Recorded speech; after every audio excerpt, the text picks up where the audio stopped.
Hello everyone, I am Pratibha Patel, Assistant Professor in Smriti College of Pharmaceutical Education, Indore. In previous lecture, we have already discussed about diuretics, physiology of kidney and classification of diuretics. Today we are going to start carbonic anhydrase inhibitors.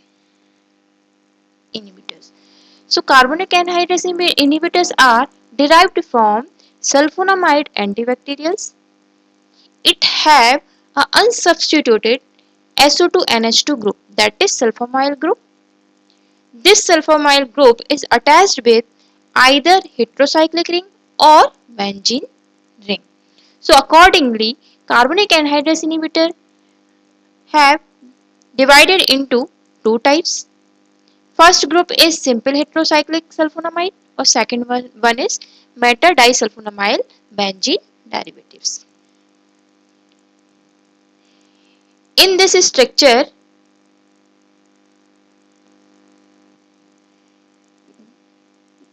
this part is lumen, this is proximal tubule cells, and this one is extracellular fluid.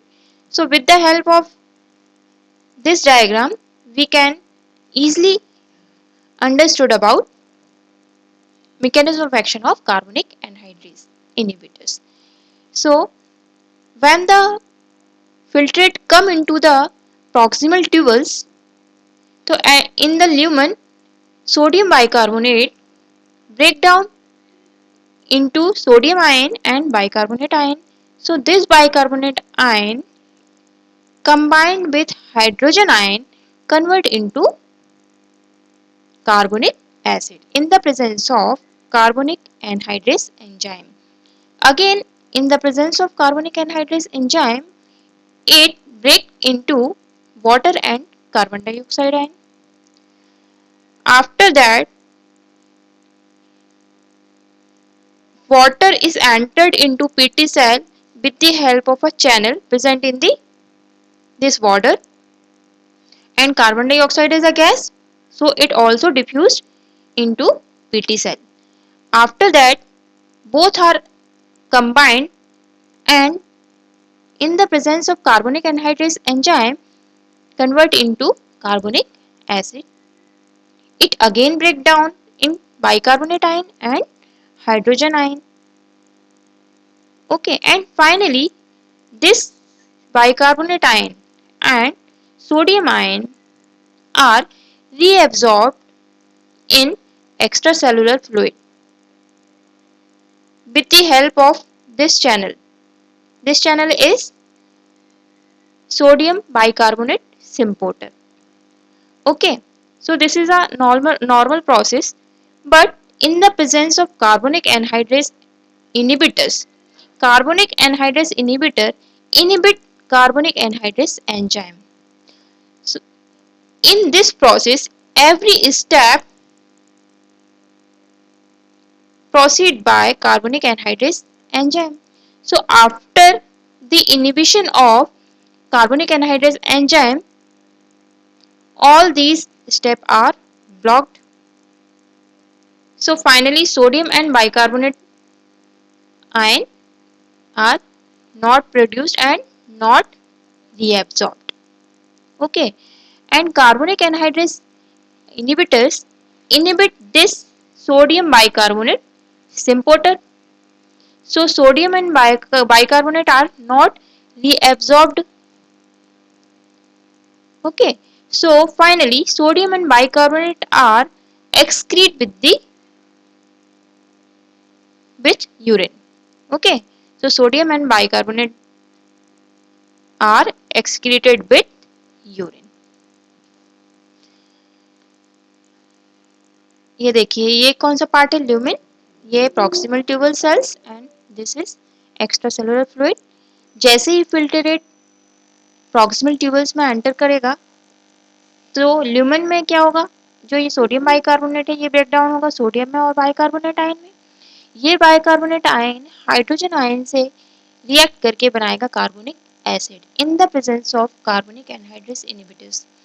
sorry, carbonic anhydrase enzyme. Okay, फिर again in the presence of carbonic anhydrase enzyme, ये किस में convert होगा, break down होगा water and carbon dioxide में। फिर यहाँ पर एक चैनल प्रेजेंट होता है जिसके थ्रू वाटर डिफ्यूज कर जाता है इन पीटी सेल्स में, पीटी सेल्स में एंटर हो जाएगा। एंड कार्बन डाइऑक्साइड तो गैस है तो ये भी डिफ्यूज हो जाएगी। ओके, तो ये दोनों एंटर कर जाएंगे पीटी सेल में। वहां पर ये कार्बनिक एनहाइड्रेस एंजाइम के प्रेजेंट में वापस कन्वर्ट हो जाएंगे कार्बनिक एसिड में। कार्बनिक एसिड फिर ब्रेक डाउन होगा कार्बन बाइकार्बोनेट आयंस में एंड हाइड्रोजन आयंस में। तो ये बाइकार्बोनेट आयन और सोडियम आयन इस चैनल की हेल्प हेल्प से ये रीएब्सॉर्ब्ड हो जाते हैं। ये कहाँ एंटर कर जाते हैं, एक्स्ट्रा सेलुलर फ्लूइड में, जहाँ पर इनकर मतलब ये आपका सोडियम और बाइकार्बोनेट है ये क्या हो जाएंगे, रीएब्सॉर्ब। ओके, लेकिन जो कार्बनिक एनहाइड्रेस इनहिबिटर्स होते हैं वो क्या करते हैं, कार्बनिक एनहाइड्रेस एंजाइम को इनहिबिट कर देते हैं। चूंकि इस डायग्राम में आपने जितने भी स्टेप्स देखे इन सारे स्टेप्स में कार्बनिक एनहाइड्रेस एंजाइम प्रेजेंट होता है। यदि इस एंजाइम को इनहिबिट कर दिया जाए तो ये सारे स्टेप्स ब्लॉक हो जाएंगे। ओके, तो फाइनली आपका बाइकार्बोनेट एंड सोडियम का रीअब्सॉर्प्शन नहीं हो पाएगा। और ये कार्बनिक एनहाइड्रेस इनहिबिटर इस इम्पोर्टर को भी ब्लॉक कर देते हैं जिसके थ्रू सोडियम एंड बाइकार्बोनेट का रीअब्सॉर्प्शन नहीं हो पाता और फाइनली ये यूरिन के साथ एक्सक्रीट आउट हो जाते हैं। तो ये था आपका मैकेनिज्म ऑफ एक्शन ऑफ कार्बनिक anhydrase inhibitors. Adverse effect, metabolic acidosis, hypokalemia, decrease filtration rate or GFR, and hypersensitivity reaction. Use is major use in the treatment of glaucoma because it reduces the rate of formation of aqueous humor, thereby reducing the intraocular pressure. SAR of carbonic anhydrase inhibitors. So these are the drugs under the category of carbonic anhydrase inhibitor. First one is acetazolamide and methazolamide. Acetazolamide is the most important compound of this group. Okay. First point of SAR, the sulfonyl group is essential for activity. This one, SO2NH2 is a sulfonyl group. Sulfonyl group is essential for activity. Sulfonyl nitrogen atom must be unsubstituted. Sulfonyl nitrogen, this one, N. Okay. So, sulfonyl nitrogen must be unsubstituted. Third point, substitution of methyl group on one of the ring nitrogen retain carbonic anhydrase inhibitory activity. So substitution of methyl group on one of the ring nitrogen retain carbonic anhydrase inhibitor. This one. Substitution of methyl group on one of the nitrogen present in the ring. So retain the carbonic anhydrase inhibitory activity. Next one, the moiety to which the sulfonyl group is attached must be possess aromatic character. ये सल्फामाइल group जिस ring के साथ attached है ये must be aromatic character, aromatic nature का होना चाहिए।